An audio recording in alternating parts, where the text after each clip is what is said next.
Welcome to the Wraparound Training Series, designed to assist individuals, organizations, and communities with the implementation of high-fidelity wraparound.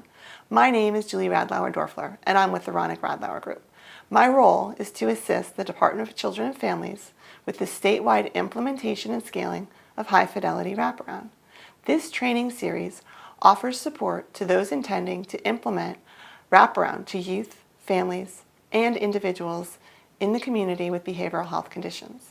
The material presented here is representative of years of practice and experience of the Ronick Radlauer Group, the research and writing of Varun Vandenberg, and the framework and guidance of the National Wraparound Initiative. This video series is designed to accompany live training and is intended to provide coaching support in the field to those implementing wraparound. Enjoy the training. The organizations listed here are partners in the statewide Florida Wraparound Initiative.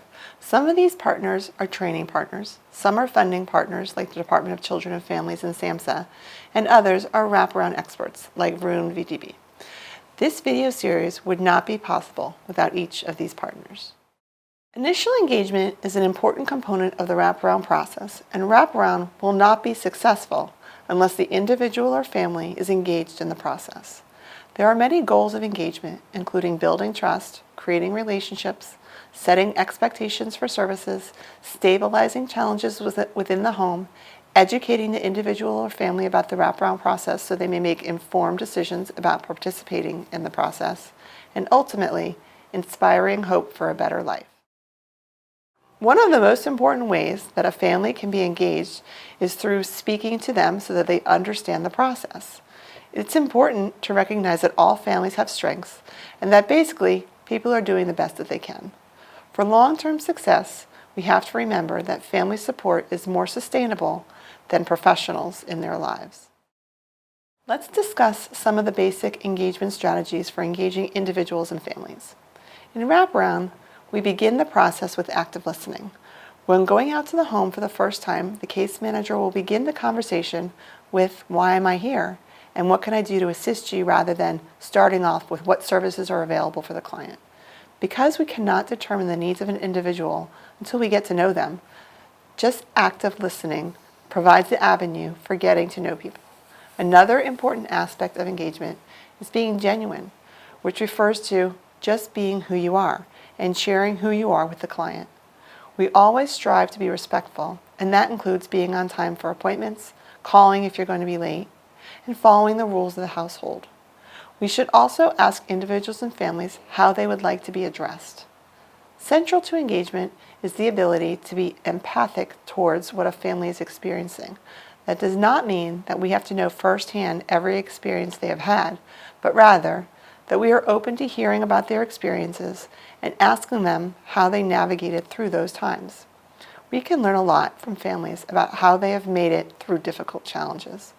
Another important tenet of engagement is building trust. So how does one build trust? It basically comes down to doing what you say you're going to do. Clients express frustration when professionals make promises that they cannot follow through on. When we really get to know somebody during the engagement process, there's a greater likelihood that we will successfully work together in the future. Before we end our first session with a client, it is important to speak with them about their future dreams. When people talk about their future dreams, we leave them with hope for a better life. By the time we are leaving the initial meeting with the family, they should feel that this is a different process and it is not business as usual, and they should feel hopeful. In order to explain wraparound in an effective manner, the first thing that a case manager must do is to actively listen to the concerns of the family. Once the family has had time to share their biggest and most important needs, then the case manager can discuss wraparound in terms of how the process can help the individual meet their needs. Before the initial visit is finished, the case manager should ensure that all questions are answered and that everybody understands the process. As a novice practitioner of the wraparound process, we may do activities like creating an elevator speech so that you have words to say to the family when you try to explain the wraparound process. Eventually, a case manager will be able to articulate that the wraparound process is a team-based approach designed to help the family come up with their strengths and then use those strengths to meet their biggest needs so that they can have a better life. They will learn how to connect with support systems so that they can solve their own conflicts without having to engage in formal support systems. In order to connect with families, case managers are taught skills such as basic motivational interviewing. The goal with motivational interviewing is to understand where their client is currently at and try to assist them in making some decisions about what areas of their life they want to focus on first. These techniques include reflective listening, acceptance and affirmation, acknowledging a client's desire to make specific changes, talking about the resistance to make changes while accepting where their client is, and then helping the client recognize that they are in the driver's seat when it comes to choosing their destiny. The cycle of change shown here is an excellent tool to use with families. It helps a case manager check in with the client about where they are currently at regarding a specific goal, which ultimately helps clients determine what aspects of their life they are ready to focus on. Some of the important engagement techniques used include open-ended questions. It's difficult to ask a question that cannot be answered with simply a yes or a no, especially with teenagers. Affirmations are a way that a case manager can identify strengths about a client while building rapport and helping clients build confidence in their ability to make changes. Another technique that is useful for engagement is reflective listening. Reflective listening is a way to make sure that the case manager is actually hearing what the client is saying. During the initial meeting with the family, the following action steps should be evidenced. The case manager introduces himself and engages the client in a conversation, actively listening to their concerns. The case manager then describes wraparound in a way that addresses concerns to meet their needs, their learning styles, and prepares them for purposeful transition. The case manager describes their role and limitations of their role. The case manager answers questions about wraparound and their roles, and the case manager helps the individual to consider if trying wraparound may be a good option to meet their needs. It is also important to make sure that during the initial meeting with the family that any immediate stabilization needs are met. This ensures that there are no barriers to moving forward. The goal is to create a bridging plan until a wraparound plan can be developed. When addressing the immediate needs of a family, the case manager wants to assist in the identification of potential concerns, help the client identify which concerns need to be addressed immediately, and discuss what supports have been tried in the past to address similar needs. Then we brainstorm ways to stabilize the situation and help the family choose a plan to address the need. Now we will watch a role-play video on initial family engagement. Guys, my name is Kiara Santiago and I work with SOS for Kids and Families. I received your referral in regards to wraparound services, which is why I'm here today. I want to thank you for allowing me in your home and kind of just want to get to know you. And you must be... Casey. Your mom? Yes. Nice to meet you. Nice to meet you. Thank you for coming. You're welcome. So I kind of want to figure out exactly why I'm here today and what's been occurring that got the referral into our agency. Okay, well, I'm really struggling with how to help Casey and how to deal with him. We used to be really close, and we got along really well, and he was always so helpful. And now he doesn't want to do anything. He doesn't want to come out of his room. He doesn't want to, all he does is play video games all day, and if I ask him for anything, he screams and lashes out, and it's been escalating to the point that I'm starting to feel unsafe in my home. And I don't want to leave him alone, but I'm a single mom. I have to go to work, and I just don't know what to do, and so I need help. It seems like you have a lot going on at once. I'm actually really glad I'm here, but I also want to hear from Casey as to what you think is going on. You heard Mom's side of the story. What do you think is transpiring? I think I'm perfectly fine. Okay, I understand. Is he talkative at all, Mom? No, he almost never talks to me. I've been asking him what's going on. He won't talk, and anything he does say is usually screaming, yelling. He's thrown things, and this isn't like him. He was always just so helpful. We were so close, and he doesn't want to eat dinner with me anymore. It used to be our time together every day. He used to help me make dinner. He doesn't do that. He won't clean up. Yeah, I don't know what to do. Casey, you hear what Mom's saying. What do you think is different now as to why you're not wanting to spend a lot of time with her?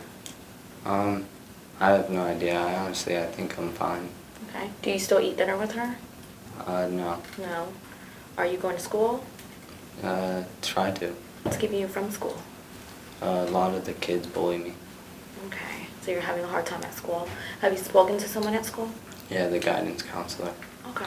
It seems like you guys are having a difficult time, but I'm actually here. I'm happy that I'm here to help you. So I want to explain to you what I actually do. I am a wraparound facilitator, so as I'm a case manager in a sense, but our program focuses on your strengths and what Casey and what you're good at. And we discover those strengths together, and we try to use those strengths to come up with needs and goals that eventually have you and Casey have a better life together. Kind of try to see if we can get back to how things were before things transpired. Mom, any recent events that I know I got the referral from Child Services. Can you tell me about that? Well, his father left us. Really, I left him because he was becoming abusive, and he was abusive to Casey. And it escalated with some physical violence towards him. And so to protect him, I left him. But now I'm struggling to be on my own. I don't have any support. So I am responsible for everything, all the bills. I don't get child support, so I have to work. I have to take care of the home, take care of Casey. Casey, could it be safe to say that you're upset because of what transpired with Dad? Mm-hmm. Okay. You said you don't have any support. Do you have any family members? My father, but he's been busy, so we haven't been as close as we used to be. Casey, how's your relationship with Grandpa? Amazing. Okay.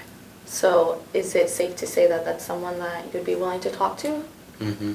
Okay. Do you have any questions regarding wraparound before I move on? Can you tell me like how long this process takes? Honestly, I don't have a timeline. It depends what goals you want to work on and how quickly you guys work on your goals. So it all depends on you and Casey. Okay. Honestly, it can go 3 months, it can go a year. Okay. It just depends on your level of commitment and engagement as to the program. Okay. Casey, do you have any questions? Anything you want to know about me? Mm-hmm. No? Okay. I would like to set up a meeting, our future meeting if you like, where we'll kind of talk about your strengths, we'll talk about Casey's strengths, your needs, and come up with a plan so that we can actually tackle this and talk about how we're going to get there. I know you said you feel, did you say you felt unsafe because he was lashing out? Yes. Okay. When that happens, where do you guys, what do you do, what does he do, where do you go so that you feel safer? I didn't know what to do. Okay. Basically, it's just him yelling, and I yell back because maybe I don't have the tools to handle that. 'Cause he's never been like this before. Okay. So I'll provide you with some resources. There may be some phone numbers you can call in the event that you feel unsafe Okay. or that he feels unsafe. But I want you to reach out to Grandpa because it seems like Casey responds well to Grandpa. Yeah. Maybe that's someone that can mediate the situation. And he can provide some support to you guys because I really think that you guys need some support right now. Thank you. Yeah, that's a good idea. When works best for you? When do you get home from school? What time? 4:30. 4:30? Okay. So is it okay if I come visit at 5? Mm-hmm. Okay, that's perfect. What day works best? Do you have anything after school activities? On the weekend. Can I come earlier on the weekend? Mm-hmm. Okay. Mom, what time works for you? 10 a.m. 10 a.m. Is Saturday okay? I don't work Sundays. Yes. Okay, perfect. Thank you. Here you will see the coaching tools used for the first meeting with the family. During the first meeting with the family, it should be strength-based and should provide the family with hope for a better life. Thank you for your participation.